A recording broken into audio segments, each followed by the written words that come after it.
Que a graça e a paz do nosso Senhor Jesus seja com todos nós, amém? Mais estressante que exaustivo, né? Até que a distância era pouca. Mas eu tenho um problema com chegar atrasado. Então, e aí eu cheguei. Pode ir passando os slides, que a graça e a paz do nosso Senhor Jesus seja com todos nós, amém, irmãos? Vamos recapitular só rapidamente alguns pontos que o André falou na outra aula, que são importantes, eu acho, que vale a pena a gente sempre estar recapitulando. Não dá para recapitular a introdução inteira da aula passada, mas já está no YouTube. Então, a introdução inteira na qual o André foi usado por Deus ali fazendo ligação do Éden com o Apocalipse, vale a pena vocês assistirem de novo, né? E aí já está lá no YouTube, André? Já está lá no YouTube.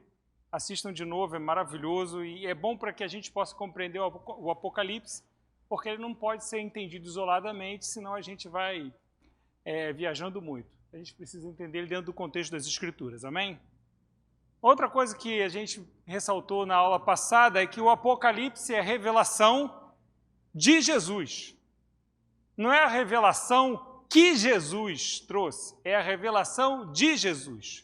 É a revelação que o Pai deu a ele, a revelação de Jesus, e ele, através de seu anjo, passa a João e passa a nós. Amém? É a revelação de Jesus e isso é que a gente precisa entender. Vai falar de besta, vai falar de taça, vai falar de selo, vai falar de trombeta, mas é a revelação de Jesus. Nós temos aqui, então, como Deus realizando o seu propósito eterno de fazer convergir todas as coisas em Cristo, em Jesus. Amém? Então é importante que a gente leia o Apocalipse entendendo isso. É a revelação de Jesus.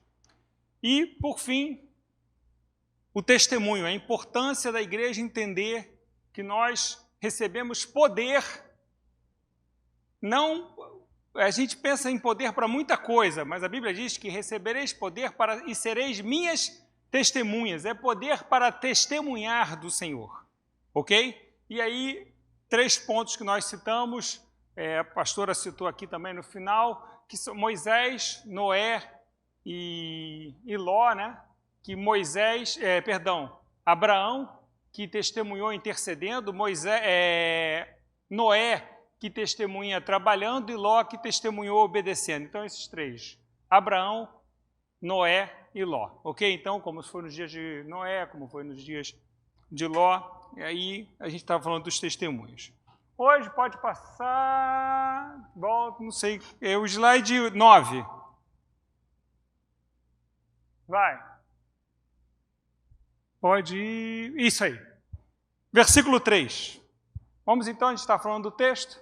Diz assim no versículo 3, bem-aventurado aquele que lê e os que ouvem a palavra desta profecia e guardam as coisas que nela estão escritas. A gente já falou isso na aula de introdução.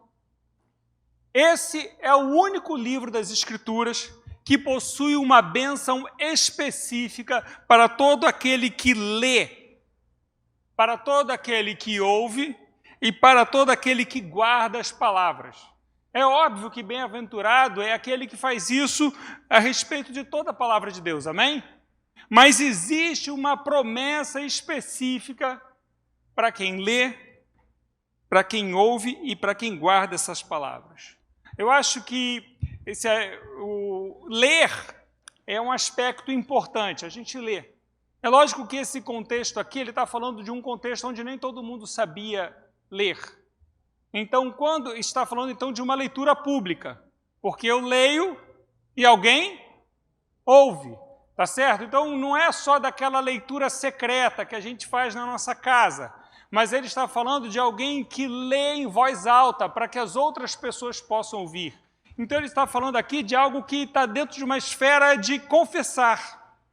Então, você fala da palavra deste livro para que as pessoas ouçam, você não se envergonha do que está escrito aqui. Então, o que está falando aqui não é só, eu sentei no meu quarto e li ali quietinho. Não, é ler e ouvir. Esse é o contexto. Para que alguém ouça, precisa ter alguém ouvindo. Então, para que alguém ouça, é preciso ter alguém lendo, em voz alta. Então, é uma leitura pública, tá certo? O pastor Ari sempre fala que o ouvir, né, dentro do conceito hebraico, ele tem muito mais do que apenas ficar escutando, é ouvir para cumprir, ouvir para obedecer, e aqui Jesus deixa isso bem claro, que é o guardar, que é o reter, tá certo? Então, eu li, eu ouvi e eu retive para cumprir.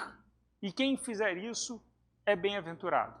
E essa é uma promessa desse livro, e a gente lê muito pouco Apocalipse. É um livro que a igreja lê pouco, é um livro que a gente medita pouco sobre ele. O pastor Domingo agora pregou sobre o Apocalipse, e a gente vê quantas mensagens maravilhosas a gente tem no livro e que falam para a vida da igreja hoje, tá certo? E isso, quando a gente for vendo durante esse estudo, a gente vai vendo isso, é muito importante.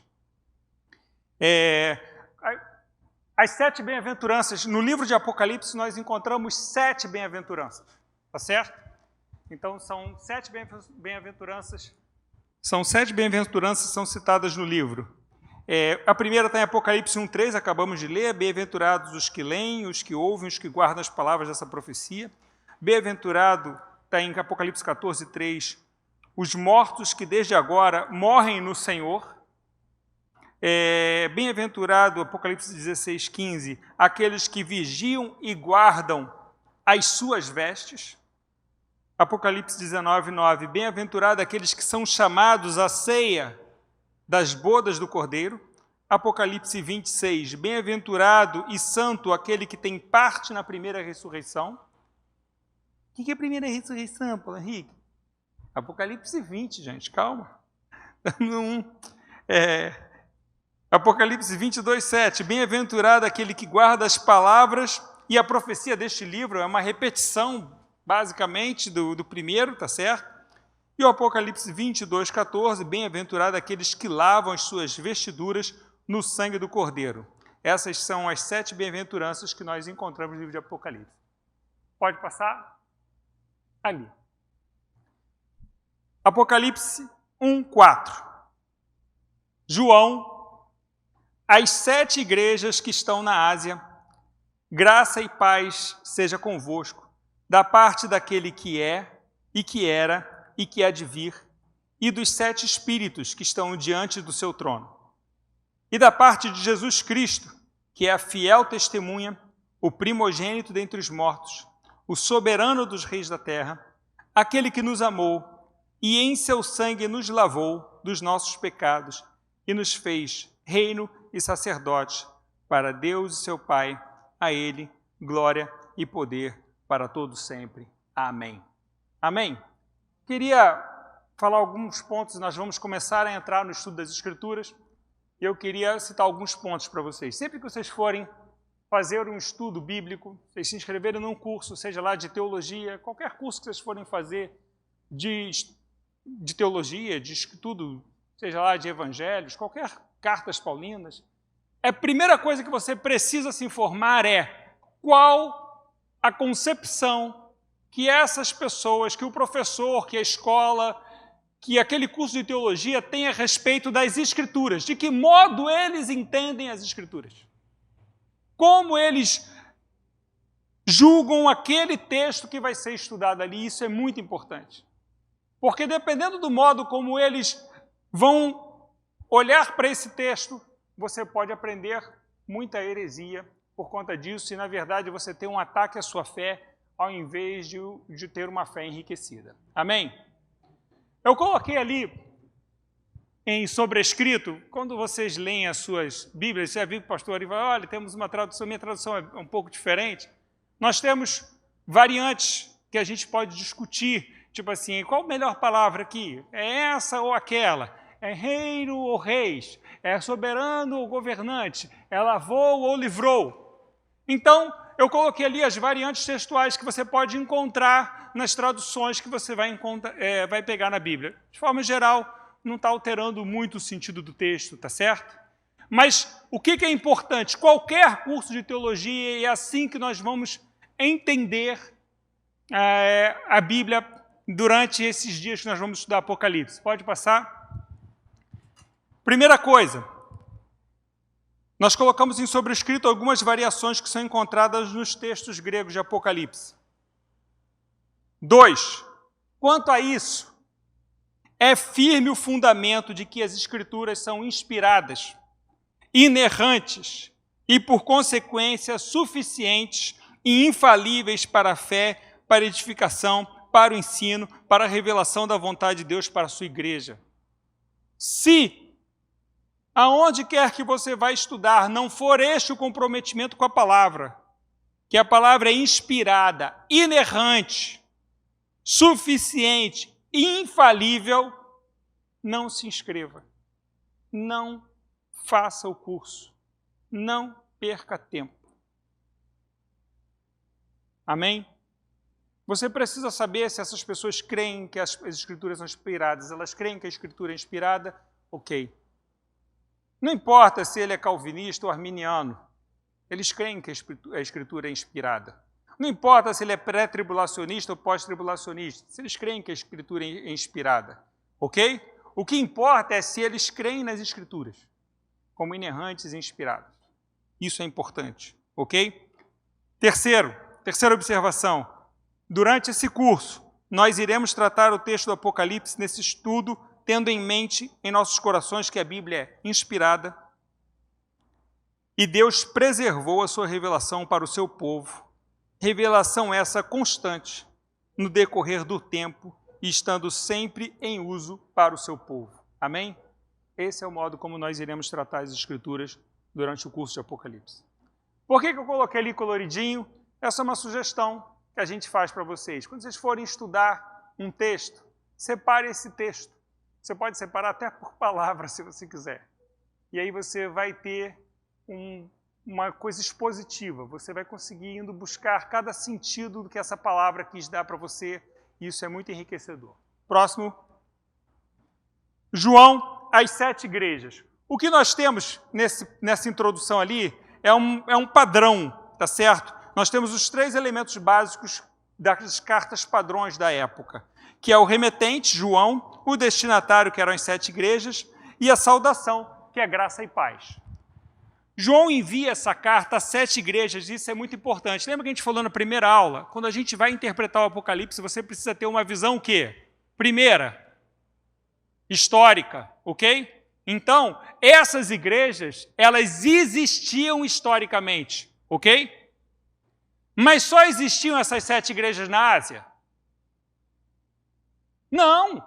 Existiam muitas outras igrejas na Ásia, inclusive maiores, inclusive mais importantes, inclusive que foram mais relevantes. Se você olhar ali, eu marquei alguma. Então, dando um exemplo aqui, uma que todo mundo conhece, Colossenses, a igreja de Colossos, ficava ali próximo, tá certo? Então, ali no mapa eu coloquei em vermelho, não, que está pequeno, mas a gente vai passar o resumo para vocês, eu prometo. Eu coloquei ali, ó, por exemplo, perto de Laodiceia. É dado uma igreja, a Laodiceia, a última das cartas é a igreja da Laodiceia. Perto dela ficava Colossos e Herápolis, tá certo? Mas tinha a igreja de Magnésia, tinha a igreja de Antioquia de Pisídia, que tipo assim, Pisídia, né? Antioquia de Pisídia, que é uma igreja extremamente importante. Pode falar? Não? Angélica levantou a mão, vai ser você. Ninguém mandou. Ninguém mandou. Levantou a mão, porque não é pregação, é aula. Então, se você levantar a mão, é aula, é curso. Então, você pode levantar a mão, sim. Levantou a mão, a gente... Tá certo? Então, historicamente, nós temos 7 igrejas. E aí, qual é a segunda chave que a gente precisa entender essas 7 igrejas? Por que foi para essas 7 igrejas? Porque elas também apontam de modo profético. Tá certo? E qual é a mensagem profética? É que essas 7 igrejas, de acordo com as características que são citadas e que são características históricas daquele momento, ou seja, aquilo dali aconteceu, estava acontecendo, é que essas 7 igrejas representam profeticamente os 7 períodos históricos da igreja. Tá certo? Então, primeiro, você vai ter Éfeso, que é a igreja ali apostólica. Depois você vai ter Esmirna, que é logo após. Depois você vai ter Pérgamo, que é a igreja quando ela vai ficando palaciana, tá certo?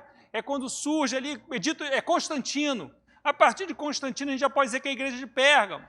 Depois você vai ter Tiatira, que é a igreja da Idade das Trevas, a igreja ali da medieval. E aí, se você lê a história e você vê tudo o que aconteceu com a igreja desse período, é realmente complicado, tá certo? E aí você entende que é perfeito. E olha só o que ele fala para Tiatira.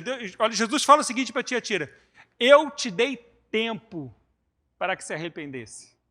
E é a igreja que tem um período mais longo. Ela dura toda a Idade Média, o período das trevas. E está lá, eu te dei tempo para que se arrependesse. É a igreja com quem Jesus mais fala, tem mais palavras, são mais versículos, tá certo? E aí você depois tem a igreja de Sardes, que é a igreja da Reforma. E aí depois você tem a Filadélfia, que é a igreja das missões mundiais. E aí depois você tem Laodiceia, que é a igreja do tempo do fim, tá certo? Então, profeticamente, quando o Senhor manda essa mensagem a essas 7 igrejas, ele está falando com todas as igrejas, e ele está dando uma mensagem a essa igreja durante toda a história, os 7 períodos que essa igreja iria viver ao longo da história. Ok? Porém, existe uma terceira chave que nós precisamos entender quando a gente olha para essa igreja, que é o quê? Arquétipo ou paradigma, que cada uma dessa igreja também fala conosco, porque embora, vamos entender que a igreja de Laodiceia fosse a igreja do tempo do fim e que nós estamos vivendo esses tempos, hoje nós temos uma igreja tipo Esmirna sendo perseguida e morta? Temos, tá certo? Hoje nós temos uma igreja palaciana metida com o Estado, metida com política, metida com poder? Temos! Uma igreja que só pensa em política, só pensa em poder, só pensa em aparecer, Temos! Nós temos uma igreja que dá um péssimo testemunho hoje em dia? Temos! Mas o que o Senhor está dizendo é que no tempo do fim, de forma geral, e assim, o aspecto geral da igreja seria Laodiceia. Então nós encontramos hoje Pérgamo, Esmirna, Éfeso, uma igreja que abandonou o primeiro amor, uma igreja que tolera no seu meio alguma heresia, uma igreja que é totalmente herege, tá certo? Então nós temos tudo isso hoje, mas de forma geral, a igreja seria do tempo do fim, a característica de Laodiceia que nós vamos ver nos estudos, ok? Então vocês conseguiram entender porque são 7 igrejas, tá certo? E aí o 7, nas Escrituras, ele também é um número. Aí vamos lá, gematria não tem nada a ver com numerologia, ok? Numerologia é uma coisa, gematria é outra. O que é gematria?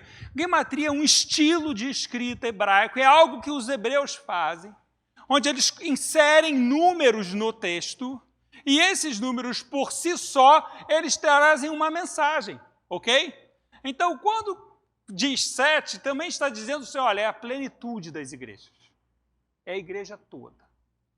Eu estou dizendo perfeitamente a história da igreja. Não precisa colocar mais nada. Não tem mais nada para acrescentar? Não, não tem mais nada para acrescentar. Tá certo? Por exemplo, as festas de Israel. As festas que o povo ia lá, as festas de santificação lá do povo, de consagração. Quantas são? 7. Os utensílios do templo, quantos são? 7. Então, o 7 é a plenitude, ok? Indica essa plenitude. O 7 é um número muito importante nas Escrituras, ok? Então, 7 igrejas, porque compreende a plenitude do período histórico da igreja, todos os quadros que nós, como igreja, podemos enfrentar e viver. Todas as estratégias de Satanás contra a igreja estão ali. Tudo que Satanás pode fazer conosco está ali, desde perseguir a oferecer as portas do sucesso, está tudo ali, ok? Então, esse é o modo como a gente, quando for ver as cartas, a gente vai compreendendo. Aí você fala assim, Pastor Paulo, você não falou que é a revelação de Jesus? E o que tem as igrejas com Jesus? Jesus, ele é o cabeça e a igreja é o corpo de Cristo. Amém? Então, é a revelação de Jesus. Ok? Próximo. Então vamos lá, João às 7 igrejas.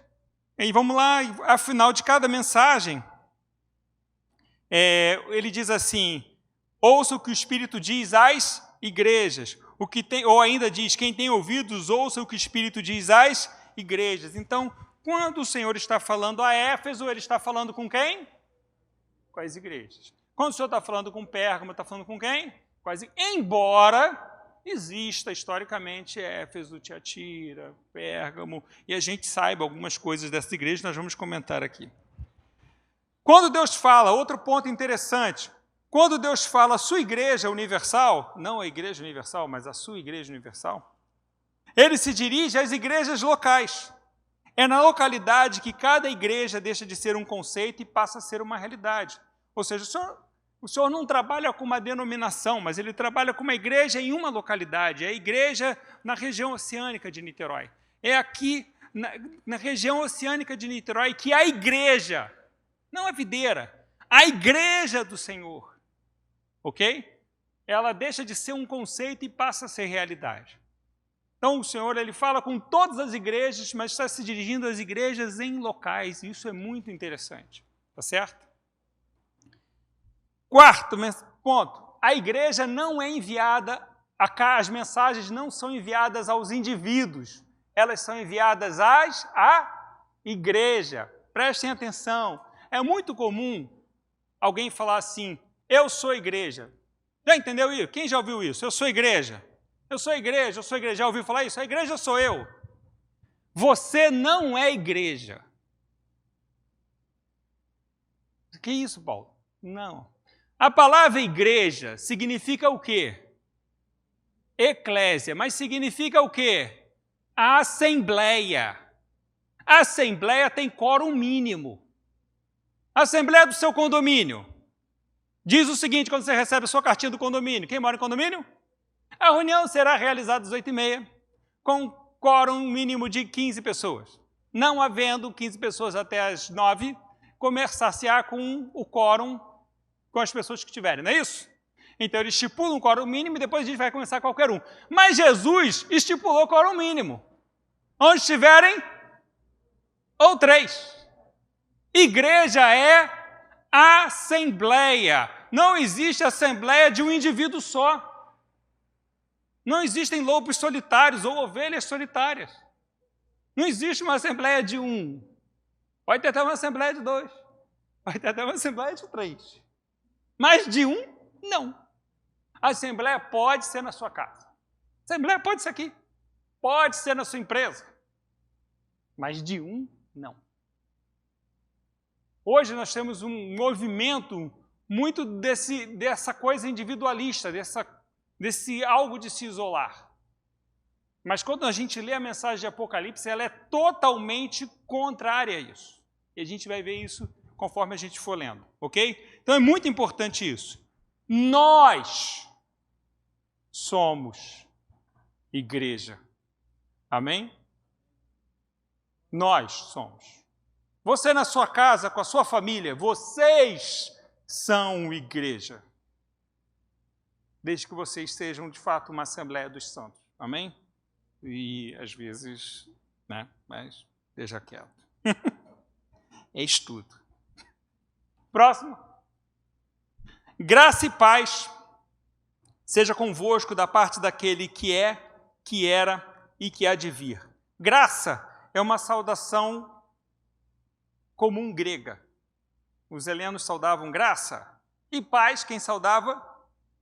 Shalom, shalom. Os judeus saudavam shalom. Paulo é quem usa muito essa saudação, graça e paz. Na verdade, só Paulo usa. E aqui João, ele também usa a mesma saudação de Paulo.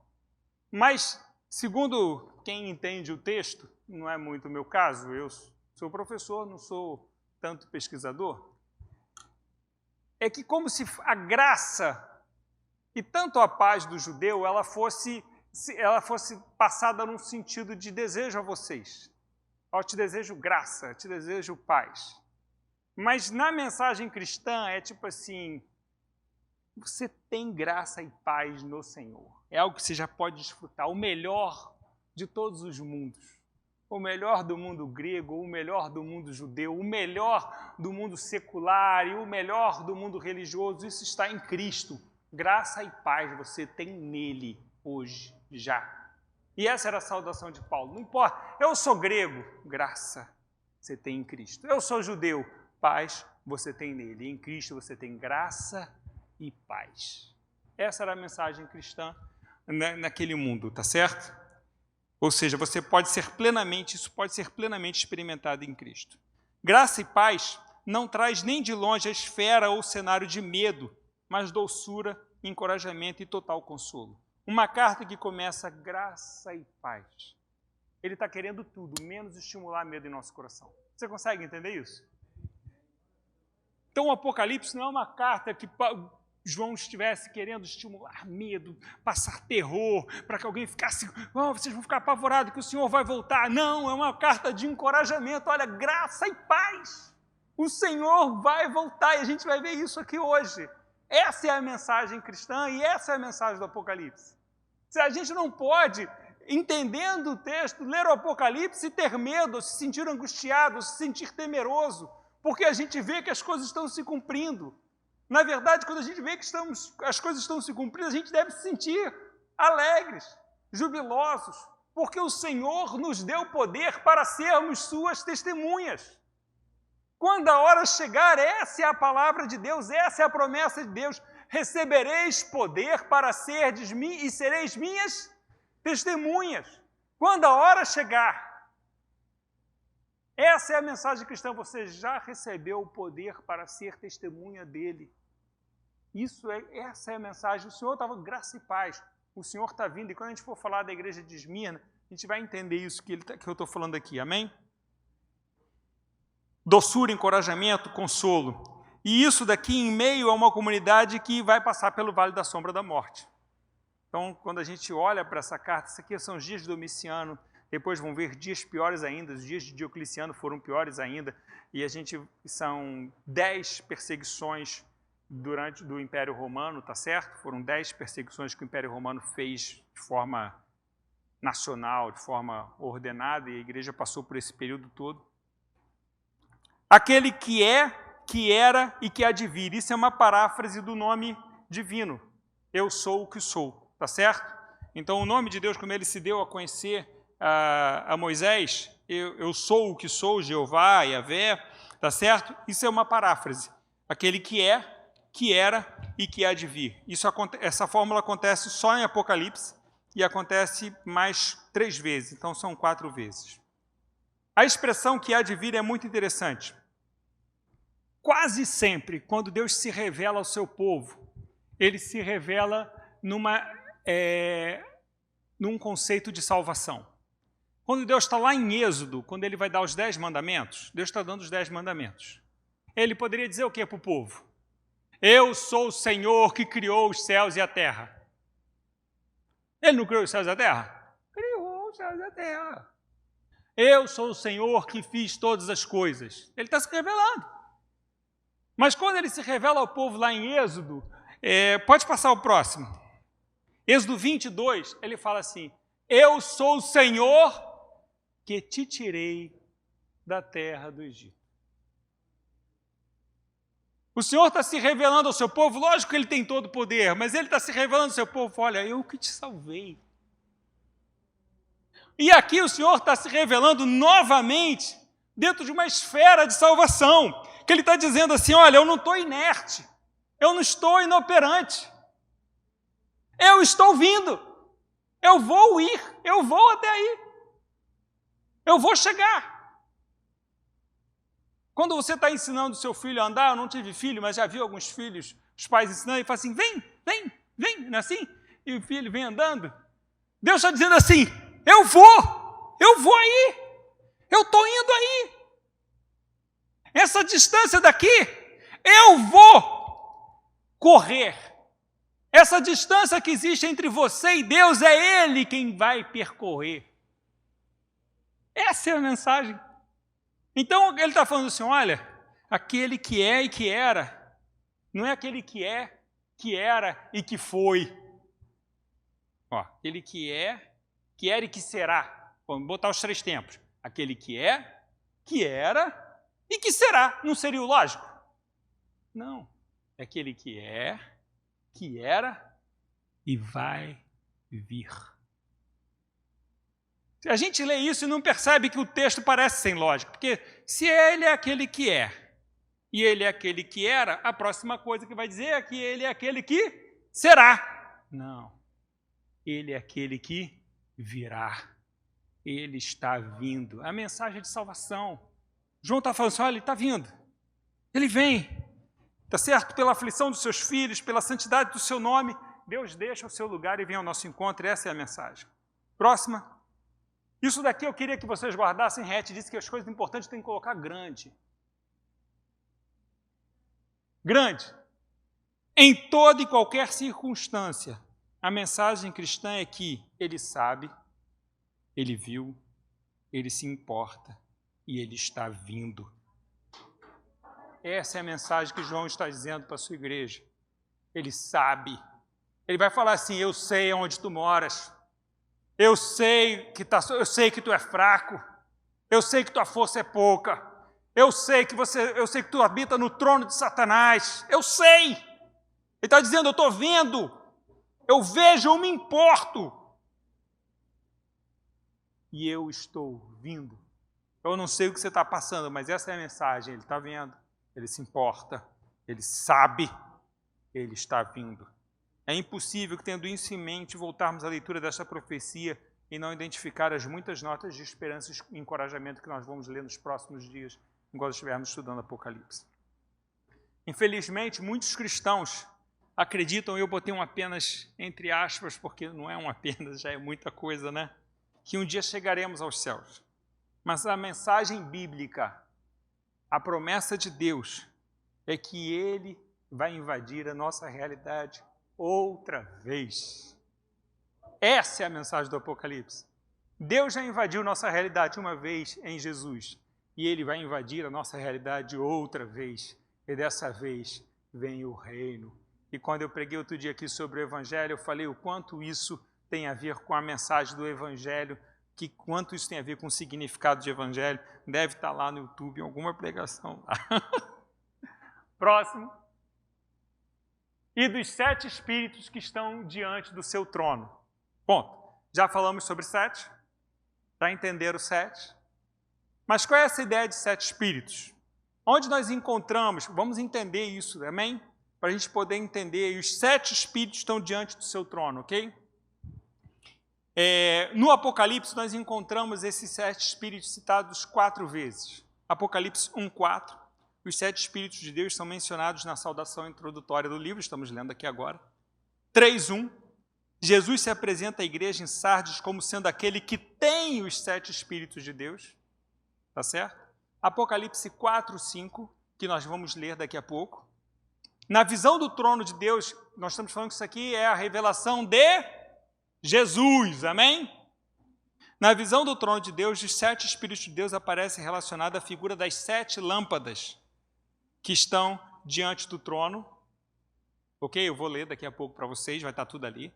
Em Apocalipse 5:6, na visão do Cristo exaltado, recebendo da mão do Pai o livro selado com os 7 selos, os 7 espíritos de Deus enviados por toda a terra são mencionados em conexão com os 7 chifres e os 7 olhos do Cordeiro. Então, vamos entender agora os 7 espíritos de Deus dentro das passagens bíblicas. Nas Escrituras, próximo slide, vamos ler o primeiro versículo. Nas Escrituras. Vocês conseguem ler ali? Está pequenininho, conseguem ler? Vamos lá. Isaías 11:1. Da onde sai essa ideia dos 7 espíritos de Deus? Ok? Do tronco de Jessé sairá um rebento. Do tronco de Jessé sairá um rebento. Sabe quem é o rebento do tronco de Jessé?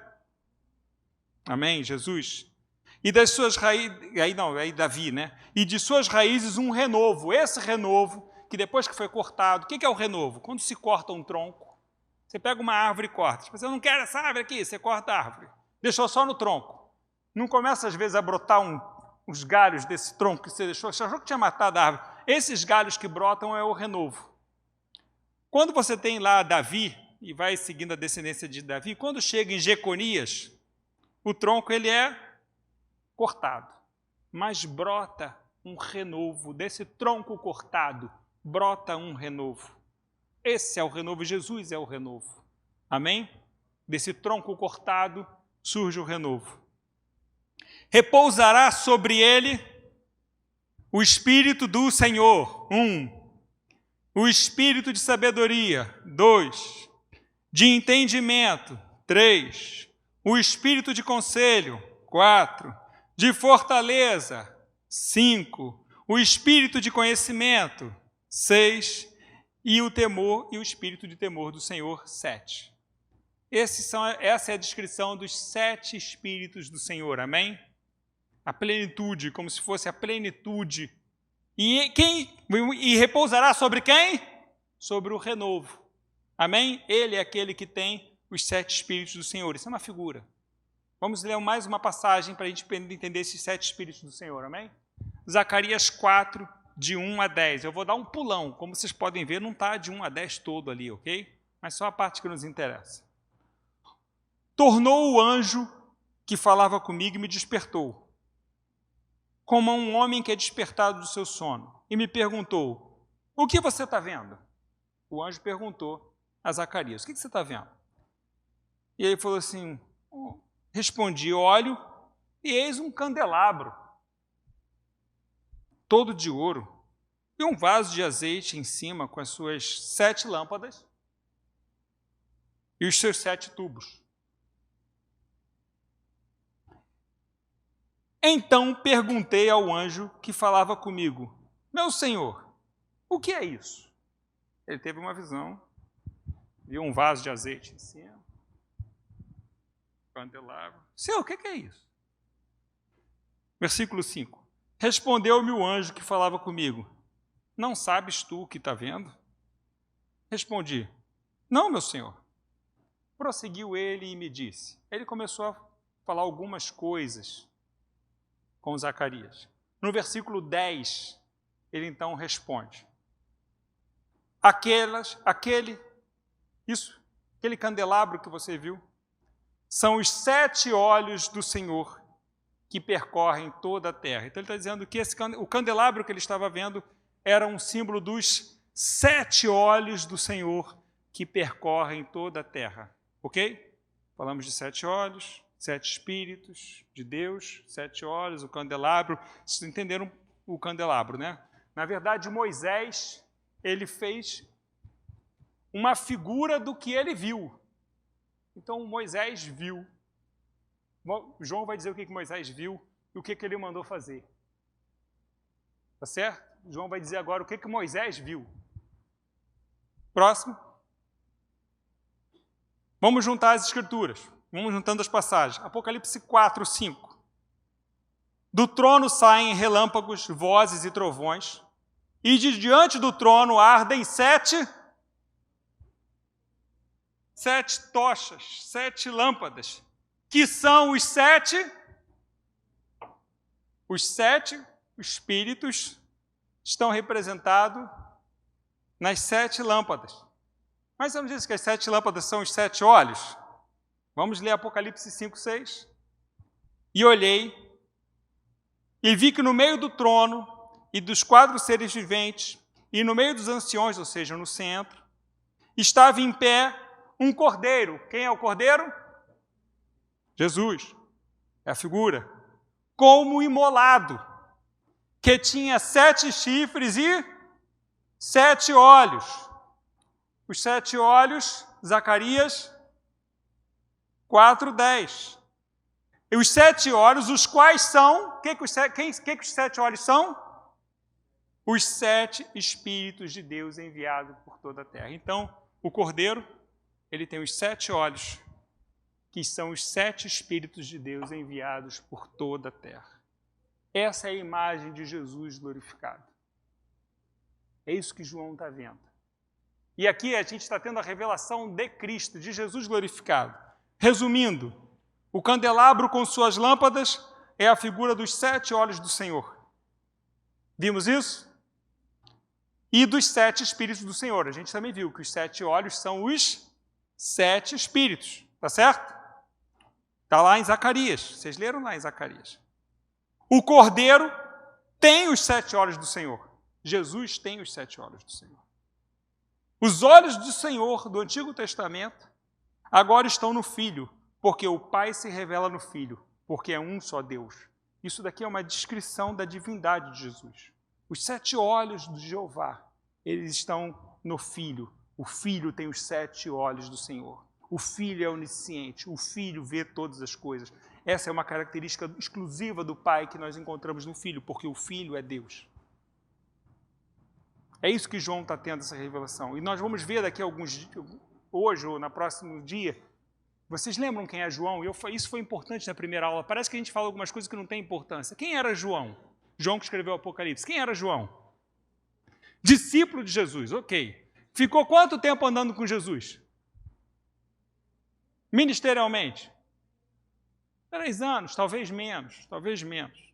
Mas João tinha mais alguma ligação com Jesus? Ele era o que de Jesus? Primo de primeiro grau. Primo de primeiro grau. Ele era filho da irmã de Maria, ou Miriam, as duas eram Miriãs, ok? Ele era íntimo de Jesus, íntimo. E quando ele vê Jesus aqui, o que acontece com ele? Ele cai como morto. Talvez se você e eu víssemos Jesus, a gente caísse como morto, sei lá, eu caí como morto. Mas o primo de Jesus conhecia ele, andou com ele, viu Jesus curar morto, ressuscitar morto, curar leproso, viu Jesus glorificado, ele viu Jesus glorificado no monte. Mas quando ele vê a revelação do Cristo glorificado com a glória que eu tinha antes, ele vê o Senhor entronizado, ele cai como morto. Essa é a visão. E João está descrevendo, ele é Deus. Ele tem os 7 olhos de Deus. Aqueles 7 olhos que Zacarias fala lá, estão nele, estão no Cordeiro. Eu vi no Cordeiro. Ele tem. Ele é. A gente precisa entender que nós estamos lendo a revelação de Jesus. Próximo. E da parte daquele que é a fiel testemunha, o primogênito dentre os mortos. Aqui tem 2 afirmações legais. Fiel testemunha. Já vimos anteriormente o conceito fundamental de uma testemunha e de dar testemunho, não vimos? Os advogados sabem a importância de ter uma testemunha. É tão importante a testemunha que eu, como acusado, posso mentir. Eu sou acusado de alguma coisa. Aí eu posso ir com a cara mais deslavada do mundo e mentir. Eu sou punido por mentir? Não. Mas a testemunha pode mentir? Não pode mentir. Se a testemunha mentir, no Brasil ela vai presa. Vai presa, não vai? É crime. É crime. Mentir, testemunha não pode mentir. Porque a testemunha precisa ser fiel. E aqui o Senhor está dizendo que ele é a fiel testemunha. Então, uma testemunha falsa, ela causa muito estrago, e isso é importante para a gente.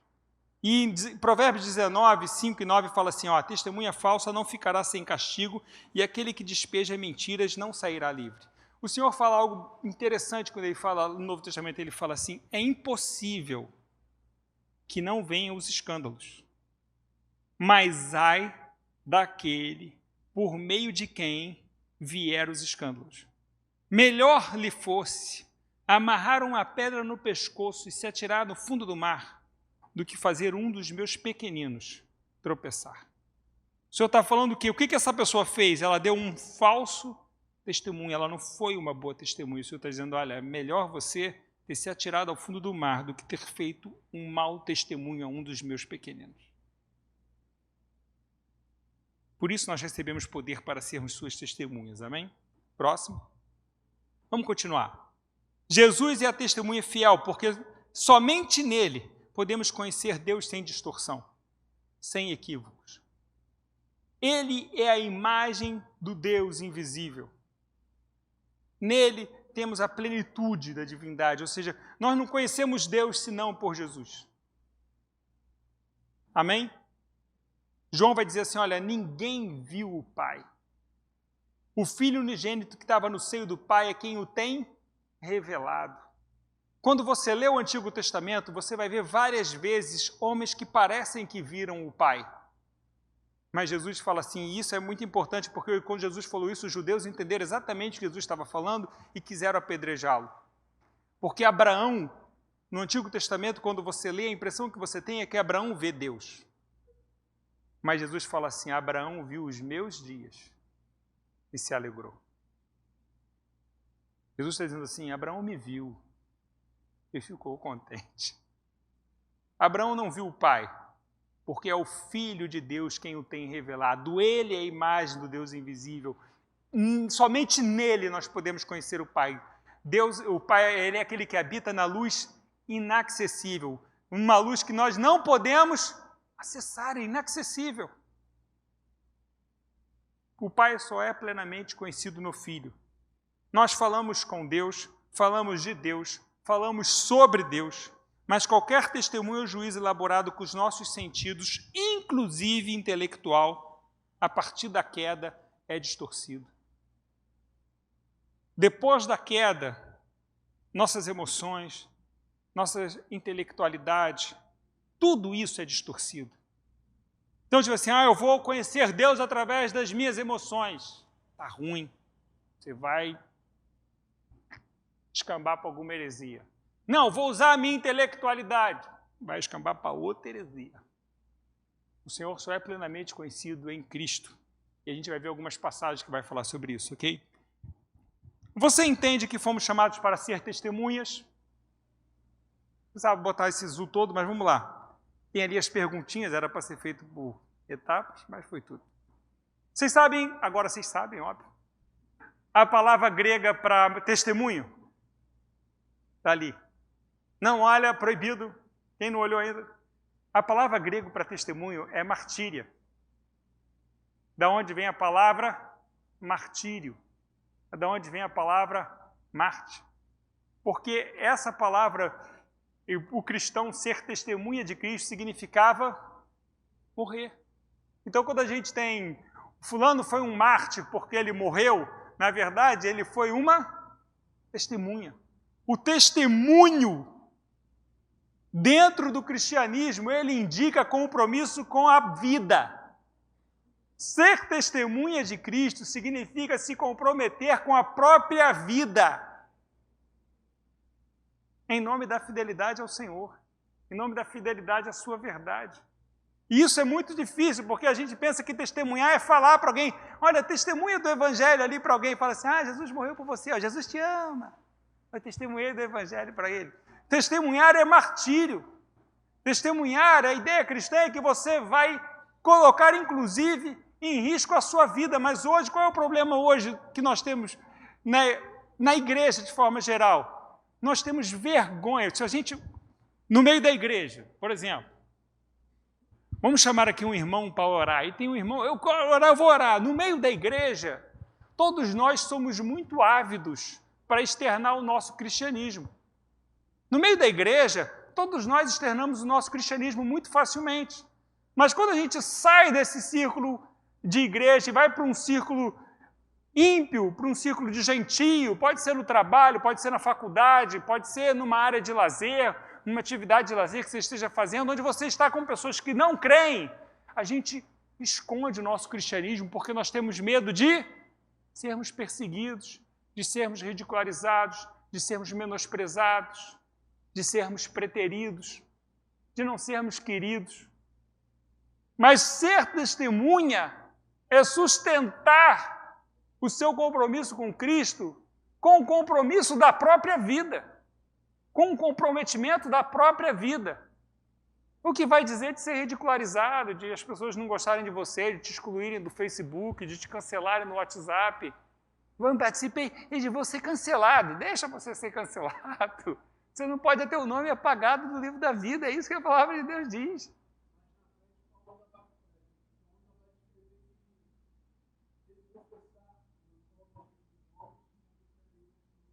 Amém? Mais à frente, João vai dizer, aquele que me confessar diante dos homens, eu confessarei diante do Pai. Aquele que me negar, amém.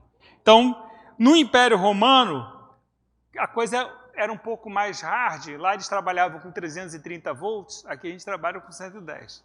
Então, aqui se a testemunha mentir, vai presa, é crime. pode ir preso, pode ir. Mas lá no Império Romano, a testemunha que mentisse morria, tá certo? Então, ser testemunha lá era martírio mesmo. Algumas... Fala.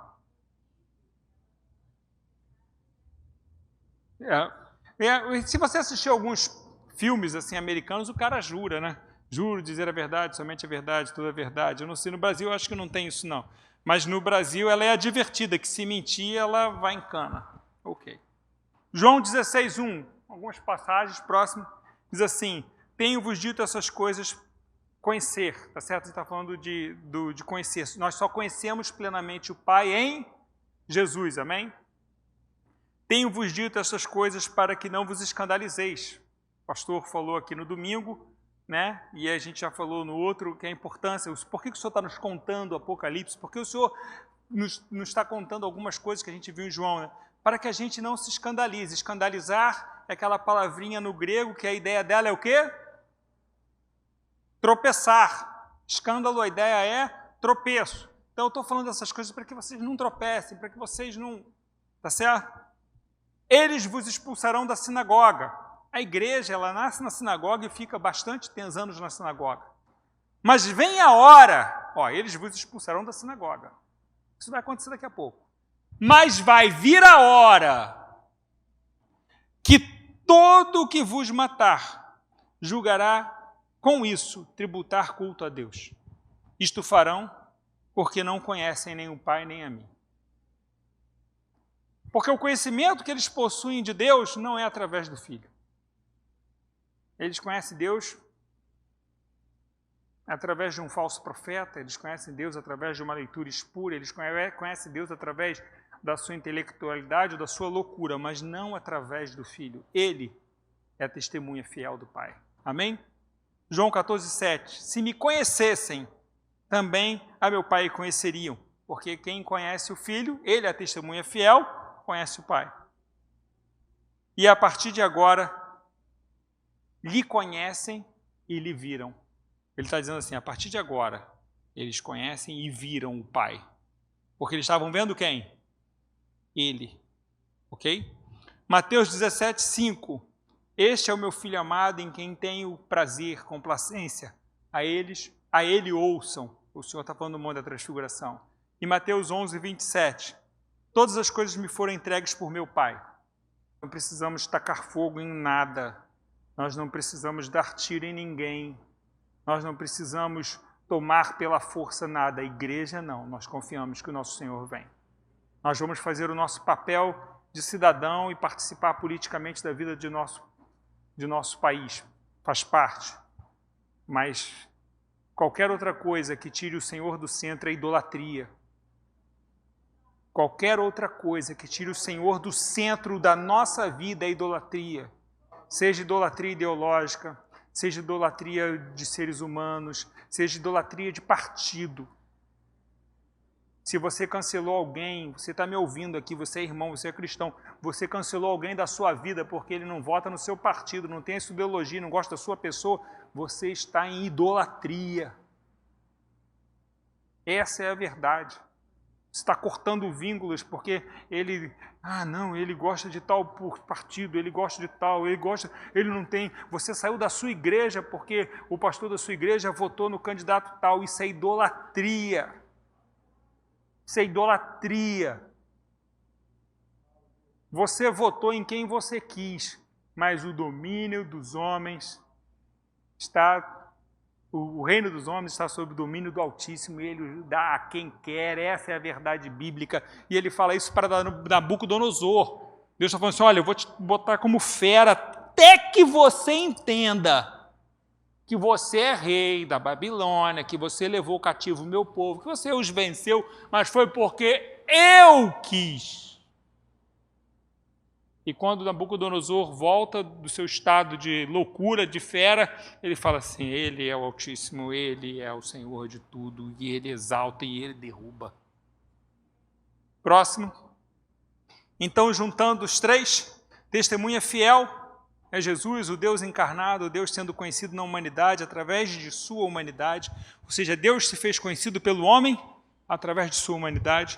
O primogênito dos mortos, notícia maravilhosa, Se você tem medo da morte, essa é a notícia maravilhosa. Você está vindo depois. Ele venceu a morte. Ele é o primeiro da fila, amém? O primeiro dentre os... Nele muitos ressuscitarão, para que onde ele esteja, estejamos nós também, e soberano dos reis da terra, Senhor dos senhores, Rei dos reis. Eu amo uma passagem na Bíblia que diz assim, em sua coxa está escrito, Rei dos reis, Senhor dos senhores. Jesus parece que tem uma tatuagem. Rei dos reis, Senhor dos senhores. Amém? A maioria não sabe, não fazem conta, não fazem caso, mas é Ele quem os põe, é Ele quem os tira. Tudo faz Ele para levar diante de seu propósito. Tudo o Senhor faz para levar adiante o seu propósito. Qual é o seu propósito? Convergir todas as coisas nele, porque tudo é dele, por ele e para ele. Daniel 4,17, eu também não pus ali para que você leia de novo. Pô, Paulo, tem certeza que todos... Eu não consigo acreditar que todos os reis do mundo pertencem ao Senhor. Poxa, o diabo disse aquilo. Poxa, o diabo quase me convenceu. O que diz lá em Daniel 4,17?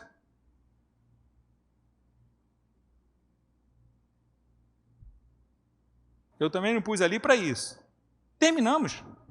Senhor, vamos terminar. 9 horas. Só vamos ler Daniel 4,17. Eu só tinha mais um slide para hoje, mas isso a gente faz amanhã. Amanhã não, quarta-feira que vem. Daniel 4,17, para a gente encerrar, o que diz? Voz de trovão, trombeta, relâmpago.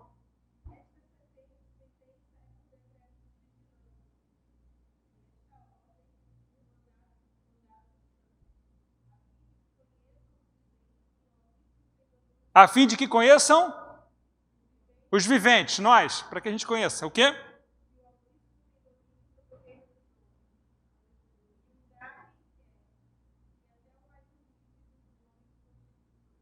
Amém. Vamos ficar de pé em nome de Jesus.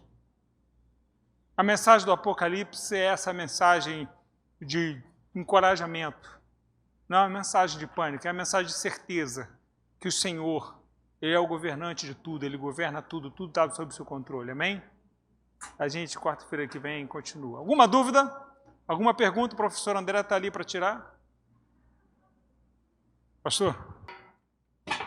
Amém. Vamos terminar então. Amém, queridos? Enquanto o professor Paulo Henrique estava falando aqui, eu lembrei de as escrituras falam que ele é o primogênito dos mortos, como Paulo Henrique falou, ou seja, virão outros. Amém? E nós fazemos parte desses outros. Amém, queridos? Nós ressuscitaremos, nós encontraremos com ele. Mas o Pai faz uma menção que eu acho tremenda. Ele diz, ele é o unigênito do Pai. Ele é o único que foi gerado de Deus. Aleluia! Isso é tremendo. Não há outro como Ele. Nós fomos gerados através dEle, mas de Deus é somente Ele, por Ele e através dEle. O Senhor faz essa obra na minha vida e na sua vida. Ele é o unigênito do Pai. Não há outro como Ele. Não há outro Cristo.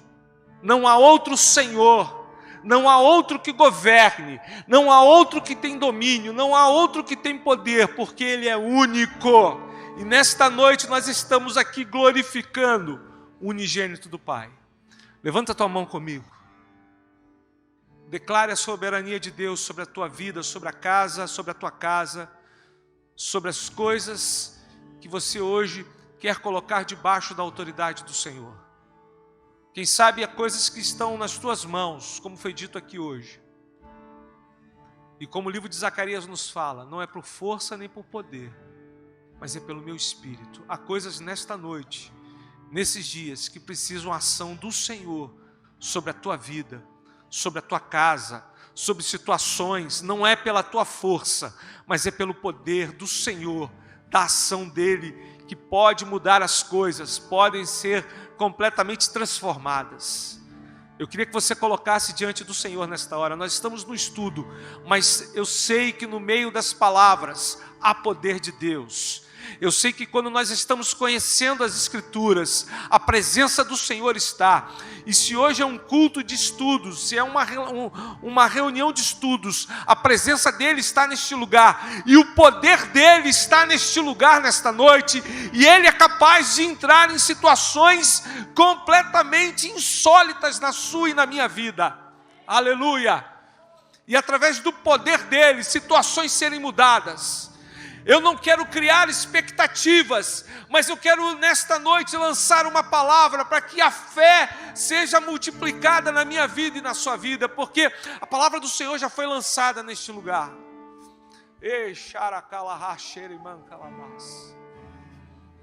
Vem, Senhor. Vem, Senhor, olha aí as situações.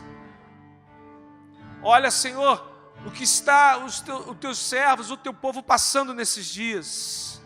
Que haja intervenções do Senhor.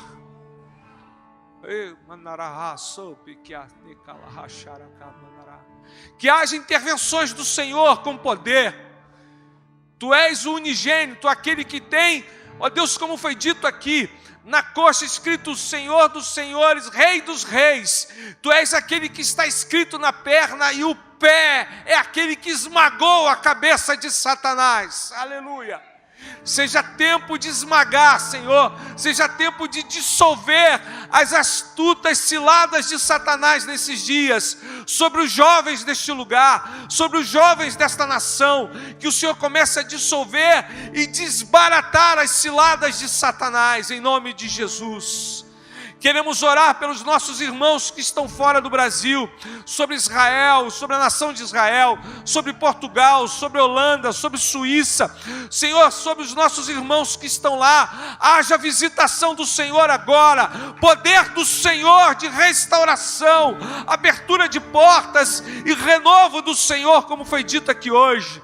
Em nome de Jesus, nos leva debaixo das tuas mãos, Senhor, e que a graça do Senhor, aleluia, a graça e a paz, aleluia, seja sobre nós hoje, sobre o teu povo, Senhor, em nome de Jesus, que possamos nos levantar vitoriosos, olhando para o alto, para aquele que é o consumador da nossa fé, autor e consumador da nossa fé, em nome de Jesus, amém? Que Deus abençoe, meus irmãos, minhas irmãs, seja o Senhor sobre a tua vida. Domingo estamos juntos aqui, amém? Vamos dar uma salva de palmas para Jesus? Vamos adorar o Senhor com as nossas palmas. Aplauda o Senhor. Declare a soberania dEle sobre a tua vida. Aleluia. Seja o Senhor engrandecido, exaltado sobre a tua vida, sobre a tua casa. Em nome de Jesus. Amém, queridos? Deus abençoe. Dá um tchauzinho de longe para o teu irmão. Amém.